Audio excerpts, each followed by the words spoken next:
Une fois, sur le minuit lugubre, pendant que je méditais, faible et fatigué, sur un précieux et curieux volume d'une doctrine oubliée, pendant que je donnais de la tête, presque assoupie, soudain... C'est quelques visiteurs, murmurai-je, qui frappent à la porte de ma chambre. Ce n'est que cela, et rien de plus. Distinctement, je me souviens que c'était dans le glacial décembre, et chaque tison brodait à son tour le plancher du reflet de son agonie. Ardemment je désirais le matin. En vain m'étais-je efforcé de tirer de mes livres un sursis à ma tristesse pour ma Lénore perdue, pour la précieuse et rayonnante fille que les anges nomment Lénore, et qu'ici on ne nommera jamais plus.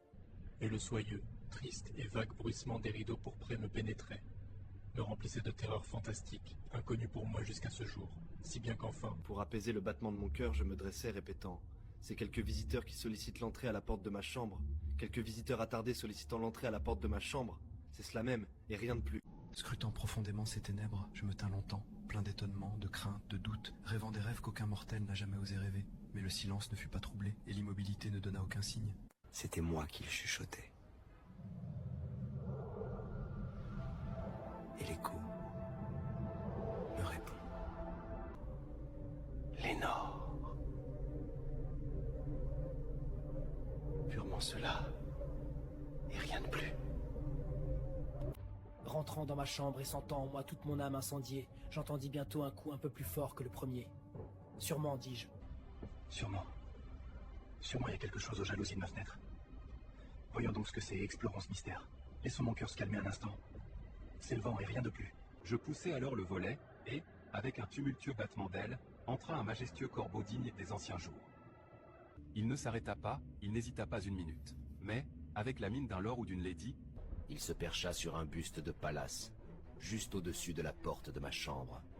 Il se percha, s'installa, et rien de plus. alors cet oiseau d'ébène, par la gravité de son maintien et la sévérité de sa physionomie, induisant ma triste imagination à sourire. Bien que ta tête, lui dis-je, soit sans huppé et sans cimier, tu n'es certes pas un poltron, lugubre et ancien corbeau, voyageur parti des rivages de la nuit. Dis-moi quel est ton nom seigneurial aux rivages de la nuit plutonienne. Jamais plus. Je fus émerveillé que ce disgracieux volatile entendit si facilement la parole, bien que sa réponse n'eût pas un bien grand sens et ne me fût pas d'un grand secours. Car nous devons convenir que jamais il ne fut donné à un homme vivant de voir un oiseau au-dessus de la porte de sa chambre. Ni tout à fait oiseau, ni entièrement bête. Perchée là, sur ce buste froid, la créature reste immobile, ses yeux luisants comme deux éclats de nuit. Elle porte un nom gravé sous la pierre, un nom qu'on n'ose répéter qu'à mi-voix. Jamais plus. Mais le corbeau, perché solitairement sur le buste placide, ne proféra que ce mot unique, comme s'il y répandait toute son âme. Il ne prononça rien de plus, jamais plus. D'autres amis se sont déjà envolés loin de moi. Vers le matin, lui aussi, il me quittera, comme mes anciennes espérances déjà envolées. Jamais plus. Tressaillant au bruit de cette réponse jetée avec tant d'à-propos. Sans doute, dis-je, Ce qu'il prononce est tout son bagage de savoir, qu'il a pris chez quelques maîtres infortunés que le malheur impitoyable a poursuivi ardemment, sans répit, jusqu'à ce que ses chansons n'eussent plus qu'un seul refrain. Mais, le corbeau induisant encore toute ma triste âme à sourire, je roulai tout de suite un siège à coussin en face de l'oiseau et du buste et de la porte. Alors, m'enfonçant dans le velours, je m'appliquai à enchaîner les idées aux idées, cherchant ce que cet augural oiseau des anciens jours, ce triste, disgracieux, sinistre, maigre et augural oiseau des anciens jours voulait faire entendre, en croissant son jamais plus. Je me tenais ainsi, rêvant, conjecturant, mais n'adressant plus une syllabe à l'oiseau. Et dont les yeux ardents me brûlaient maintenant jusqu'au fond du cœur. Je cherchais à deviner cela, et plus encore, ma tête reposant à l'aise sur le velours du coussin que caressait la lumière de la lampe. Ce velours violet caressé par la lumière de la lampe, que sa tête, à elle, ne pressera plus. Plus. Alors il me sembla que l'air s'épaississait, parfumé par un encensoir invisible que balançaient des séraphins dont les pas frôlaient le tapis de la chambre. Infortuné, m'écriai-je. Ton Dieu t'a donné par ses anges, il t'a envoyé du répit et du népenthes dans tes ressouvenirs de Lénore. Bois ce bon népenthes et oublie cette Lénore perdue. Jamais plus. Prophète, dis-je, être de malheur.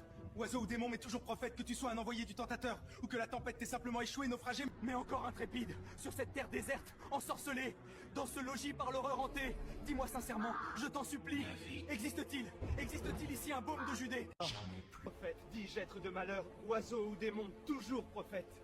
Par ce ciel tendu sur nos têtes, par ce Dieu que tous deux nous adorons. Dis à cette âme chargée de douleur si, dans le paradis lointain, elle pourra embrasser une fille sainte que les anges nomment Lénore. Jamais plus. Que cette parole soit le signal de notre séparation, oiseau ou démon. Rentre dans la tempête, retourne au rivage de la nuit plutonienne. Ne laisse pas ici une seule plume noire comme souvenir du mensonge que ton âme a proféré. Laisse ma solitude inviolée, quitte ce buste au-dessus de ma porte. Arrache ton bec de mon cœur et précipite ton spectre loin de ma porte. Et le corbeau, immuable, est toujours installé sur le buste pâle de Pallas. Juste au-dessus de la porte de ma chambre. Et ses yeux ont toute la semblance des yeux d'un démon qui rêve. Et la lumière de la lampe, en ruisselant sur lui, projette son ombre sur le plancher, et mon âme, hors du cercle de cette ombre qui gît flottante sur le plancher, ne pourra plus s'élever. Jamais plus.